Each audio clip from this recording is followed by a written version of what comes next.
गौमांस पर जीएसटी को लेकर जीतू पटवारी लगातार भारतीय जनता पार्टी पर हमलावर हैं। एक बार फिर जीएसटी पर उन्होंने भाजपा सरकार और केंद्र की नरेंद्र मोदी सरकार को घेरते हुए कहा कि पहले जब जीएसटी लागू किया तब भी ढोल नगाड़े बजवाए गए, प्रधानमंत्री ने आम जनता के नाम पर संदेश दिया और उसके बाद जब राहुल गांधी ने इस बात का लगातार विरोध किया कि जीएसटी यानी कि गब्बर सिंह टैक्स है और ये आम नागरिक छोटे व्यापारियों को बर्बाद कर देगा, लेकिन लोग राहुल गांधी की बात का मजाक उड़ाते रहे। लेकिन अब 8 साल बाद जीएसटी को घटाया गया है और एक बार फिर से ढोल नगाड़े बजाकर तमाशा किया जा रहा है। यानी कि पहले लूट का उत्सव मनाया और अब लूट पर छूट का उत्सव भी भाजपा द्वारा मनाया जा रहा है। आज से लगभग 8-8.5 साल पहले ढोल बजा के रात को 12 बजे नरेंद्र मोदी ने 5 तरह का जीएसटी का टैक्स देश पे लादा था, जिसमें कफन से लेके गरीब को रोजमर्रा की जिंदगी में काम आने वाली चीजों पर जीएसटी अलग अलग तरह की लगाई थी। राहुल गांधी ने जब कहा था कि ये देश की अर्थव्यवस्था बर्बाद कर देगा, छोटे मिडिल क्लास के उद्योग समाप्त कर देगा, ये छोटे व्यापारियों को समाप्त कर देगा, दुकानदारों पर एक तरह की घात होगी।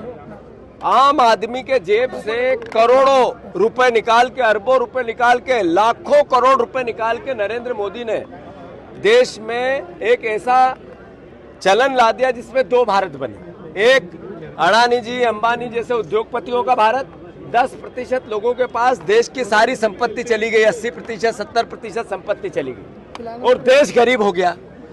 81 करोड़ लोग सरकारी राशन पे डिपेंड हो गए। अभी 8 साल बाद राहुल गांधी के परेशान हो गए।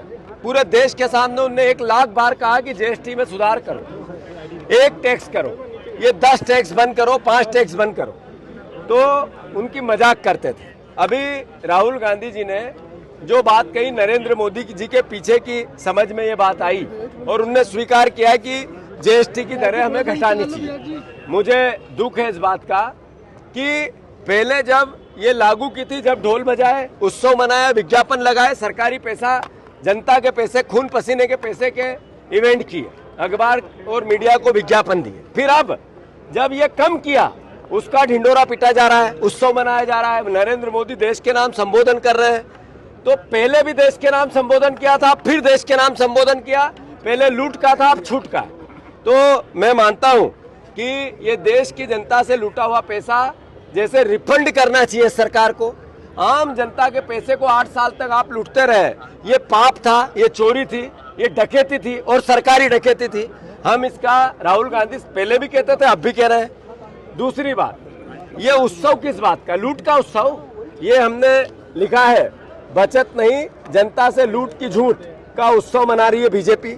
अभी मोहन यादव जी, हमने 3 दिन पहले मैंने खुद ने प्रेस कॉन्फ्रेंस ली और कहा कि जिंदा गाय के मांस पे 0% टैक्स, मतलब जीएसटी का 0%, यानी किसी भी चीज के प्रोत्साहन में टैक्स मिनिमम किया जाता है, समाप्त किया जाता है। तो गजट नोटिफिकेशन बनता है, उसको राज्यपाल सिग्नेचर करता है, कानूनन दस्तावेज है। जब उसकी मैंने बात की तो मोहन यादव जी ने मुझे कहा कि अरे मूर्ख, भाषा थी उनकी कल, मूर्ख, विपक्ष के नेता को वो मूर्ख कह रहे थे। मैं उनको धन्यवाद देता हूं कि अगर वो मुझे मूर्ख कहें और उनका ओहदे का, पद का गरिमा बढ़े तो मुझे गाली देते रहे। मोहन भैया, आप चप्पल की भाषा बोल रहे हो, आप अपशब्द गालियां दे रहे हो, आप नशे में शराब उतरी नहीं होगी इस तरह के बयान दे रहे हो। ये हमारा अपमान नहीं हो रहा, हमें और गाली दो, हमें खुशी होगी, आपका व्यक्तित्व प्रदेश देखेगा। पर इस पद की गरिमा गिरती है तो मध्य प्रदेश का नागरिक शर्मसार होता है। मेरा कहना है आपसे आदरणीय मोहन यादव जी, मैं राज्यपाल को आज एक चिट्ठी लिख रहा हूं जिसमें आप जिस तरीके की भाषा बोल रहे हो वो आपत्तिजनक है, वो लोकतांत्रिक नहीं है। ये मुख्यमंत्री लोकतांत्रिक है, पद लोकतांत्रिक है, इसकी सम्मान रखना मेरा भी दायित्व है, एक नागरिक का दायित्व है।